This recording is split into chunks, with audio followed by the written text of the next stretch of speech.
Ndagusoje kandi ari nako nongera kuguhereza ikaze ndizera rero ko Uwiteka akomeje kukumviriza ibintu n'ubugingo. Tugiye kugaruka rero kuri jenoside yakorewe abatutsi mu mwaka w'1994. Jenoside yakorewe abatutsi ni jenoside yatangiye byeruye ku wa 7 Mata mu mwaka w'1994, ariko biba ugushyira mu bikorwa ibyari bimaze imyaka byarateguwe. Yateguwe igihe kinini, ikorerwa n'igerageza mu bice bitandukanye by'u Rwanda aho abatutsi batwishyirwaga. Bimwe rero mu byagaragaje itegurwa rya jenoside yakorewe abatutsi twavuga ni nka muri Mutarama mu mwaka w'1991, ubwo inkotanyi zafashe umujyi wa Ruhengeri biba urwitwazo rw'iyicwa ry'abatutsi babita ko hari ibyitso by'inkotanyi. Muri Mutarama kandi umwaka w'1992 itangwa ry'imbunda na za grenade mu nterahamwe, Perezida Habyarimana yategetse ko hatoranywa abasore b'intarumikwa bo muri MRND bagahabwa imbunda zo kujya bahangana n'abo muri opposition. Hatanzwe rero intwaro zirenga 300. Gushinga ibinyamakuru bikwirakwiza urwango ku batutsi. Muri Mutarama umwaka w'1992 nibwo hashinzwe ikinyamakuru cyitwaga Interahamwe, cyari gishamikiye kuri MRND kikayoborwa na Robert Kajuga wari umuyobozi w'Interahamwe ku rwego rw'igihugu. Ikinyamakuru rero hamwe n'ibyitwaga Kangura, Kamaramaka ndetse n'Umurwanashyaka n'ibindi kiri mu byakwirakwije urwango n'ubukangurambaga bwa jenoside. Muri Mutarama umwaka w'1993 Koloneli Bagosora yatangaje ko agiye gutegura imperuka y'abatutsi. Byari itariki ya 9 Mutarama umwaka w'1993, ni itariki idakwiye kwibagirana mu mateka ya jenoside. Nibwo Arusha muri Tanzania hari hamaze gusinywa igice cy'amasezerano ya Arusha kirebana no kugabana ubutegetsi. Koloneli rero Bagosora wari muri iyo nama ariko atemera ibyayivuyemo, yasohotse arakaye avuga aya magambo: ndatashye ngiye gutegura imperuka. Yakoresheje ijambo ry'igifaransa. Ikindi twagarukaho rero cyangwa se muri zimwe mu ntwaro bakoresheje zo gutegura nangwa se zigaragaza ko jenoside yari yarateguye, harimo imenyekanisha ry'itegurwa rya jenoside mu muryango w'abibumbye.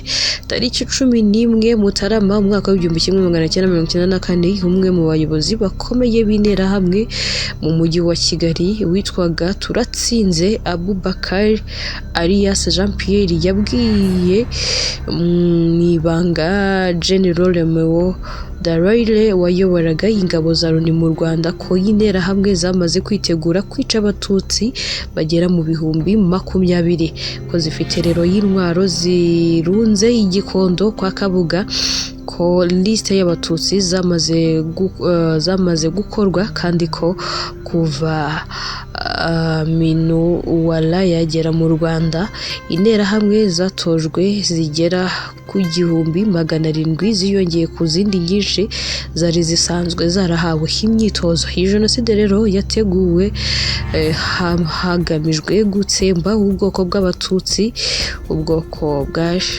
bwashyizwe mu ndangamuntu n'abakoloni gusa. Abahutu ubwoko bwashyizwe mu ndangamuntu n'abakoloni nanone batari bashyigikiye uyu mugambi wo gukora jenoside barishwe. Aha twavuga nka Agatha Uwiringiyimana ari mu bishwe mbere kubera kutemeranywa n'umugambi wo gutsemba abatutsi. Uyu akaba yari asanzwe hari minisitiri w'intebe. Benshi batangiye kwicwa, abandi batangira guhungira mu bice bari bazi bazaboneramo ubwihisho nko mu nsengero, mu mashuri no mu mavuriro, ariko bibi by'ubusa kuko y'interahamwe zatangiye kubicira aho hantu. Abatutsi rero bari bamaze kubatiza amazina abapfobya akabatesha ubumuntu, ariyo inyenzi y'inzoka. Mu minsi 100 gusa abatutsi miliyoni irenga barishwe kugeza aho RPF inkotanyi ifashe igihugu cyose. Uko n'ubundi aho inkotanyi zarwanaga muri iyi minsi 100 yose zarwanaga no gufata igihugu, ari nako bageragezaga kwihuta ngo barokore abatutsi barimo bicwa.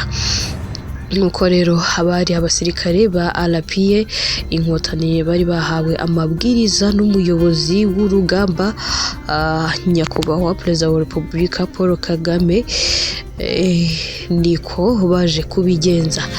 Ijambo genocide rero ryahimbwe na Raphael Lemkin, umuyahudi w'umunyapolonye w'inzobere mu by'amategeko warimukiye muri Amerika. Yari arimo agerageza kwerekana igerageza ry'abanazi bo mu Budage ryari rimariye ku icuma abayahudi n'abanyaromaniya i Burayi. Icyo gisobanuro rero cyemejwe neza imyaka 4 nyuma y'umuryango w'abibumbye muri convention yo gukumira no guhana icyaha cya genocide yo mu mwaka w'1948, ikaba yariswe convention ya genocide. Mu murenge wa Nyamirambo mu kigo cy'ishuri cya Saint Andre no muri Katolika yitiriwe Mutagatifu Karoli Rwanga hiciwe abatutsi benshi bari barahahungiye baturuka za Butamwa, Nyamirambo. Hariho twavuga Kivugiza, Mumena, Nyakabanda, Rwezamenyo, Kabusunzu, Nyarugenge, ariho mu Biryogo. Bamwe rero muri bo bagiye muri kiliziya, abandi bajya muri Saint Andre, abandi bajya mu kigo cy'abafureri cya Saint Joseph kiri i Nyamirambo. Muri kiliziya rero ya Karoli Rwanga hiciwe abatutsi bake ugereranyije n'abiciwe muri Saint Andre, ubwo nabo bari bake ugereranyije n'abiciwe mu kigo cya Saint Joseph, kuko abari aho hose bavuzwe haruguru bumvaga amakuru y'uko muri Saint Joseph hari benshi kandi abihaye Imana babafashe neza, n'ababakoraho bose bagahita bagerageza kuba hariho bajya. Nyuma yo kwica abari bahungiye muri Saint Andre no muri Karoli Rwanga, bagiye kwica abari muri Saint Joseph kugeza naho bishemo bamwe mu bafureri bari banze ko abo batutsi bicwa.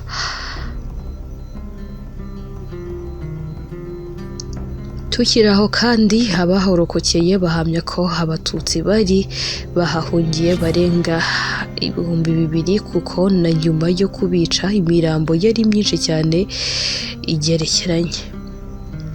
Iyicwa ry'abatutsi i Kanyinya, komini Nyarugenge mu mwaka w'1994 mu murenge wa Kinyinya, abatutsi benshi baho bahahungiye baturukaga mu murenge wa Jari, akarere ka Gasabo, bahungiye mu murenge wa Kinyinya.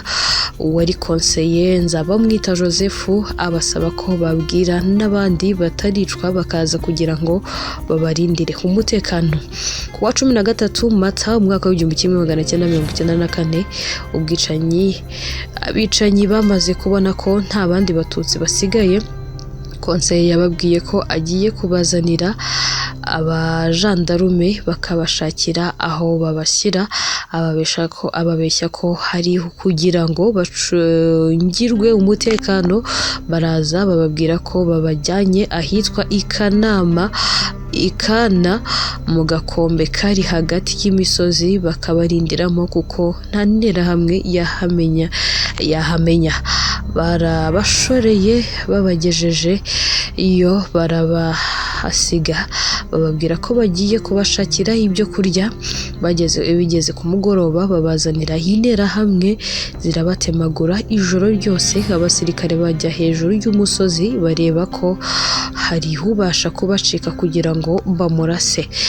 Babishe bose, harokoka abana bagera muri 4 bari kumwe n'imirambo y'ababyeyi babo bahindutse amaraso bakagira ngo bapfuye.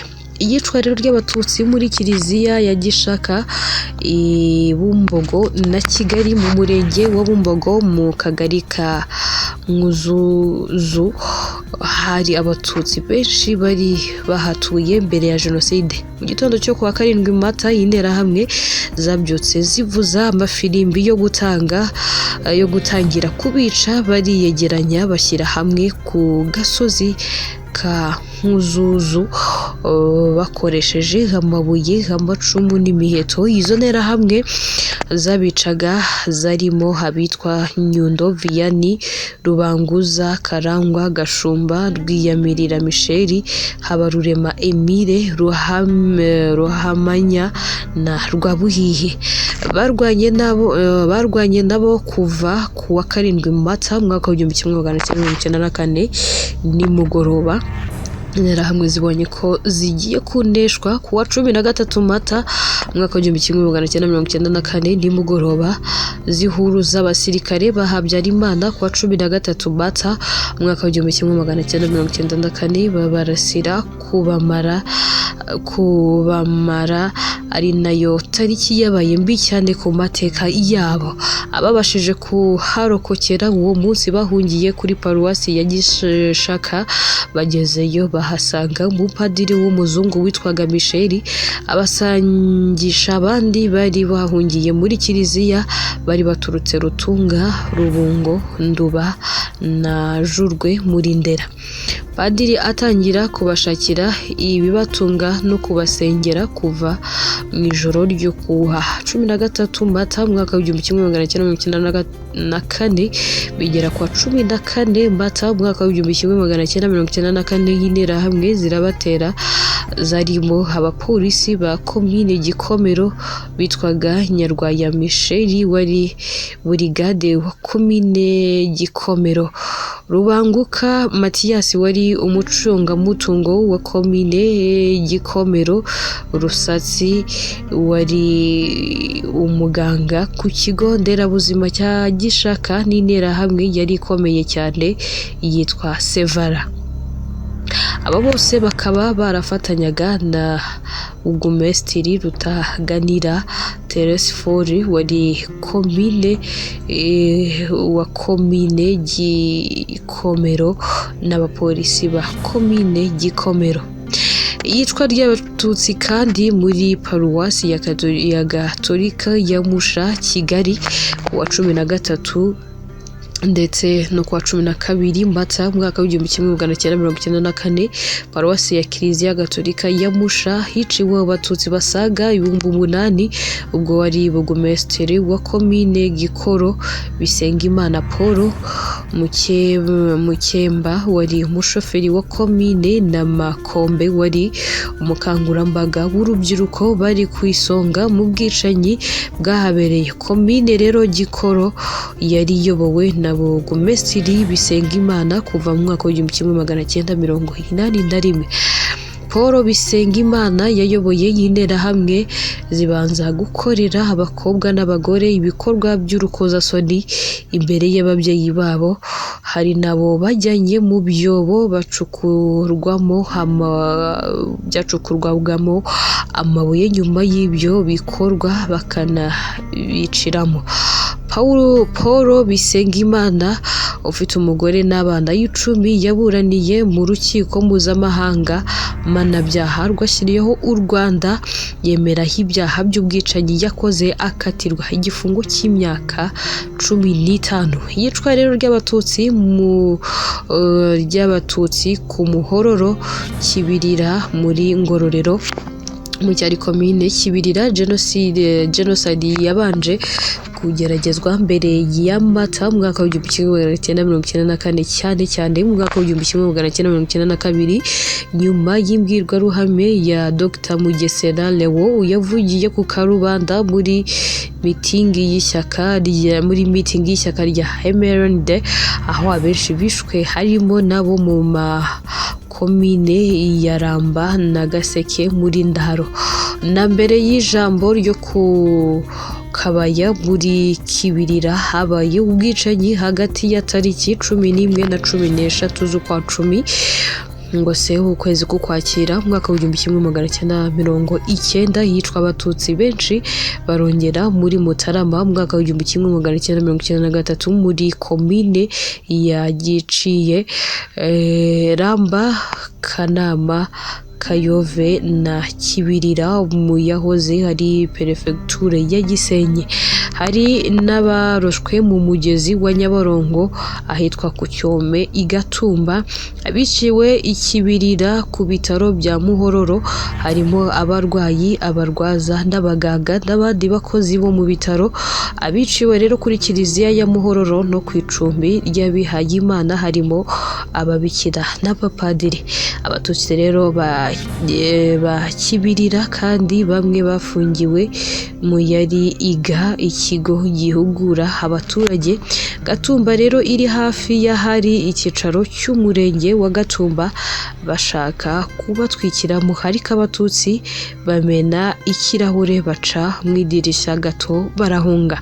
Inama rero zitegura ubwicanyi zaberaga mu biro bya komine Ramba na Kibirira, ku biro by'amashyaka ya MRND, CDR na MDR no mu biro bya inspector n'ahandi mu nzego z'abari abategetsi. Icyo gihe hafi y'ahahoze komine Kibirira hari akabari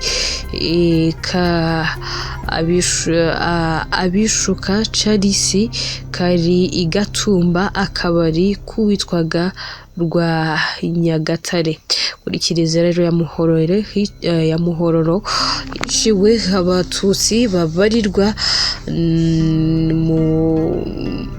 mu bihumbi ndetse n'abapadiri batandukanye, nubwo Abihayimana b'umuryango wa bene Bikira yo ku Muhororo bo babanje kwirwanaho, ariko nyuma bakaganzwa n'amasasu y'imbunda zazanywe n'uwari burigadiye wa komine Kibirira witwaga Mutabaruka Alias Libenge, nizatanzwe na Hendero rwa Nyagatare na Dusabemungu bari batuye muri santere ya Rusumo Gatumba. Iyicwa rero ry'abatutsi muri kiliziya gatolika ya Rukara Kayonza, kiliziya ya paruwasi gatolika ya Rukara hafi y'Igahini, hahungiye abatutsi benshi baturutse ahantu hatandukanye. Ku ikubitiro hishwe abatutsi 12 bari bagiye kurwana n'interahamwe ngo zireke kubatwarira inka zabo kuko bari bazihunganye.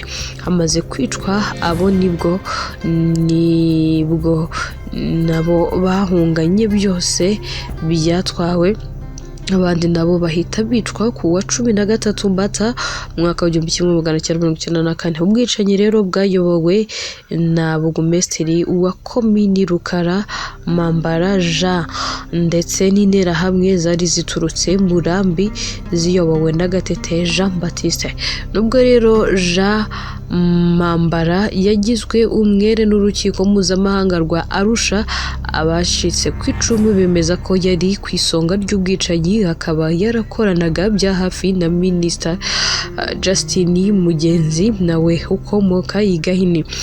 Mambara yanabonetse mu Bufaransa aho aba ashinjura Ngenzi na Tito Barahira bayoboye jenoside i Kabarondo bakaba barakatiwe igifungo cya burundu n'urukiko rw'i Paris mu Bufaransa.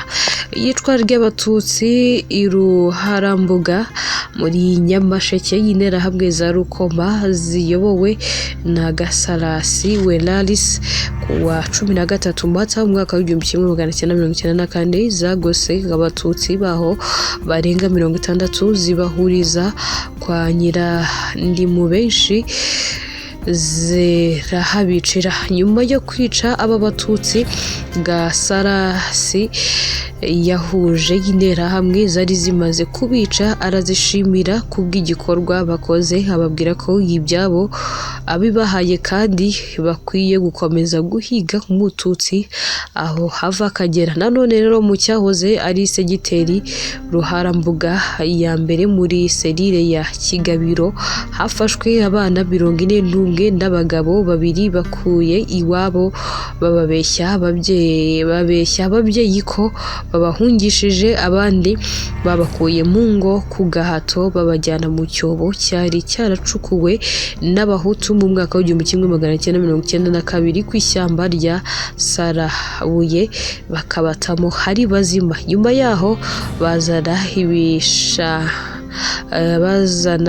ibishangara byinshi rero babatwikira muri cya cyobo bari babajugunyemo ari bazima, bagerekaho amabuye ngo nutarashira mu mwuka yicwe n'amabuye.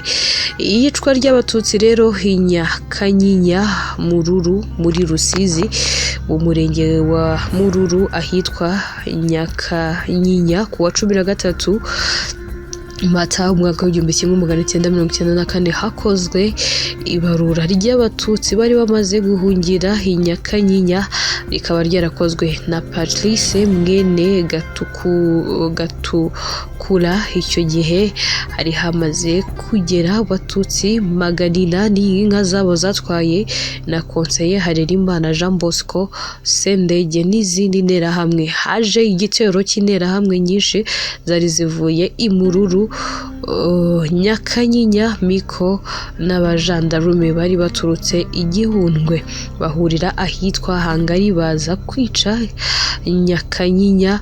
Bahageze batangira kwica n'ubugome bwinshi bakoresheje gerenade nk'imbunda n'intwaro gakondo, kuko interahamwe zari zamaze gugota abatutsi bari bahahungiye kandi zari nyinshi, bamaze kubambura intwaro bari baje bitwaze, mbese byari bikomeye. Nyuma abagore n'abana bahungiye mu mashuri no mu rusengero rwari ruhari. Interahamwe zirurira zikuraho amategura, zikata umuriro mu nzu kugira ngo abatutsi bari bihishe mu nzu basohoke babone uko babica. Babonye badasohoka nk'uko babishakaga, nibwo bazanye umuzinga w'inzuki bawubatumuramo, noneho bakwirwa imishwaro barabica. Abandi barimo abagore n'abana babatwikira mu rusengero hakoreshejwe iyicarubozo ribi cyane, kuko interahamwe zaricaga zigasubira inyuma zigasambanya imirambo y'abakobwa b'abatutsikazi. Urugero, umwarimukazi witwaga Tasienne bamwishe nabi, barangije bamujyanaho baramusambanya ngo akiri muzima yari yarabimye. Iyicwa ry'abatutsi rero Ikirinda muri Karongi. Kirinda iherereye mu cyahoze ari komine Bwakira muri perefegitura ya Kibuye, ubu ni mu murenge wa Murambi mu karere ka Karongi. Hari hubatse ibitaro n'icyicaro cy'itorero rya EPR mu gihe cya jenoside yakorewe abatutsi. Burugumesitiri wa Bwakira yitwaga Kabasha Tarifisi. Muri jenoside abatutsi benshi rero bahungiye mu ishuri ryisumbuye, abandi bahungiye mu bitaro bijejwe gucungirwa umutekano, ariko nyuma yaho baje kwicwa ndetse imirambo yabo bakajya kuyijugunya mu mugezi wa Nyabarongo. Umwe mu bari bayoboye y'interahamwe zabishe yitwaga Nyiringabo Amani, afatanyije by'umwihariko n'umucuruzi witwaga Semirindi Moyize wagize uruhare rukomeye mu kugura imihoro yo kwica abatutsi, ndetse n'imodoka ye yarifashishijwe cyane mu gutwara imirambo kuyijugunya mu mugezi wa Nyabarongo. Ikirinda hazwiho by'umwihariko bariyeri yitwaga intebe y'urupfu, naho hiciwe abatutsi benshi. Jenoside rero kandi Ikirinda yahuriranye n'inama y'itorero rya EPR ku rwego rw'igihugu, yari ihateraniye bamwe mu bapasiteri bari bitabiriye iyi nama barishwe hamwe n'imiryango yabo. Wari umuyobozi wa EPR ku rwego rw'igihugu, Pastor Twagirayezu Michel, yagize uruhare rukomeye mu kubikisha iyicwa ry'abatutsi kandi muri shapeli yagirikwa muri Rutsiro, shapeli gaturika ya Gitwa yahungiyemo ndetse yiciwemo abatutsi benshi mu gihe cya genocide yakorewe abatutsi. Mbere hitwaga muri Gitwa, ariko nyuma haje kwitwa Inyamagumba mu cyahoze ari Shure Bugina, segiteri Kibingo, komine Mabanza muri perefegiture ya Kibuye. Iyo shapeli yari ishamikiye kuri paruwasi gaturika ya Kongo Nili, yari iyobowe n'umupadiri w'umufaransa witwaga Main John Gabriel, nawe wagize uruhare muri genocide. Muri Gitwa hari hatuye abatutsi benshi bagaturika, hari nayo mpamvu nyamukuru bahungiye kuri shapeli ya Gitwa. Bari bizeye kuzaharokokera, ariko siko byagenze. Ikindi nuko hari mu mpinga y'umusozi, ku buryo bumvaga byabafasha kureba neza ibitero no kwirwanaho bibaye ngombwa. Abatutsi bahungiye muri shapeli ya Gitwa bari baturutse mu bice bitandukanye birimo no muri Gitwa nyirizina, serire za Gitarama, Buhoro, Ruhingo, Kabiraho zo muri komine Mabanza n'ahandi.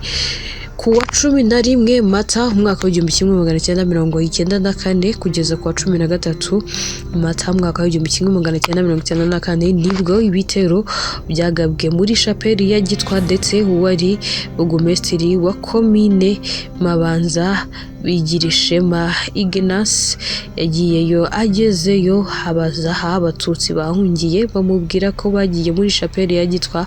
Aravuga ngo bahungiye mu mpinga y'umusozi ya Nyamagumba kubera umusozi wari mu Ruhengeri, naho biciraga abatutsi benshi guhera umwaka w'1959 na nyuma yaho. Uko niko rero hahise hitwa Inyamagumba, ku buryo n'uyu munsi hari abakihita gutyo. Ubuhamya bavuga ko muri genocide hiciwe abatutsi barenga 9,304, bakaba bose barashyinguwe mu rwibutso rwa jenoside rwahubatse. Abatangabuhamya rero bakomeje guhamya ko burugumesitiri Bagirishema yagize uruhare rukomeye mu kubicisha, nubwo yaje guhanagurwaho icyaha n'urukiko. Abandi bagize uruhare mu kwica abatutsi i Gatwa harimo uwari Brigadier Rwamakuba Emmanuel, Hakizimana Deo wari umunyamabanga wa komine Mabanza, Benimana Raphael wari burugumesitiri wa komine Rutsiro, Maburakindi Isidore wari burugumesitiri wa komine Kayove n'abandi. Iyicwa ry'abatutsi ku mashuri abanza ya Mbogo, Kinyamakara, Gikongoro kuri komine Kinyamakara, mu mashuri ya Mbogo n'umusozi wose wa Mbogo muri rusange. Kwa 13 muri Mata mwaka w'1994 hakusanyijwe abatutsi benshi biyari komine Kinyamakara n'abari bavuye Gikongoro mu mujyi n'ahandi barahicirwa. Komine Kinyamakara yayoborwaga na burugumesitiri Munyaneza Charire, niwe wagize ndetse wanagiye guhugura abasirikare n'abajandarume barimo Colonel Simba Aloys barabarasa bafatanyije n'interahamwe zari zitwaje imihoro, ubuhiri n'ibyuma byo gutema ibyatsi byose bishyashya n'udufuni. Ku wa 13 Mata umwaka w'1994 hishwe abatutsi bagera ku bihumbi 3. abari ku isonga mu bwicanyi ni Mugemana wari brigadier, Munyakanyinya yari OPG, Gasasira Alphonse yarashinzwe urubyiruko, Gasirabo Jonathan wari ubwarimu mu mashuri abanza n'abandi. Iyicwa ry'abatutsi ahishwe kuri Escalier Muhima Nyarugenge n'Inkomangwa ya Kayonza ku wa 13 kugeza ku wa 14 Mata umwaka w'1994. abantu biciwe kimwe cya Muhima umunsi yahahoze gereza ya Nyarugenge ahitwa mu mudugudu w'Umwezi mu cyahoze ari Selire Ruhurura. hari interahamwe n'abasirikare bakusanyaga abatutsi muri icyo gihe bakabamanura bakabajyana ahiswe muri Escalier, bakazibamanuraho babatembagura babahonda imitwe mu muhanda wa kaburimbo, abandi bakabarasa. aho hantu hiciwe abatutsi benshi kuko kuri uwo muhanda bari bahashize na bariyeri itega abanyura muri kaburimbo, nabo bakahicirwa bakabarunda mu muhanda.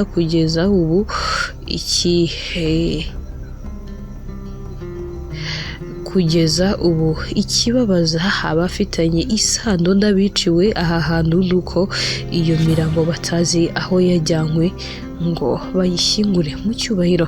Zimwe mu nterahamwe rero zagize uruhare mu kwica abantu zabashije kumenyekana harimo Ndemeye Nikodemu wari umukuru wazo, Gashayija Etienne, Sharire Rurangirwa Jean Paul wakatiwe igifungo cya burundu n'inkiko Gacaca akaba afungiye muri gereza ya Mageragere n'abandi. Mu kagari ka Nkomangwa mu murenge wa Kayonza ku wa 14 no ku wa 13 Mata umwaka w'1994 hajugunywemo abatutsi benshi cyane, banabwira abana bari bakiri bato ngo nibaze babajyane ku mashuri kandi babajyanye muri Muhazi. Bivuga ko rero haguye abari hejuru y'136 bo mu murenge wa Munyiginya n'abandi batazwi umubare bari baturutse imihanda yose.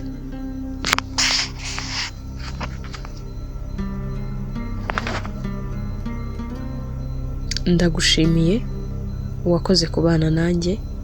Nitwa Pauline Obvious Atete.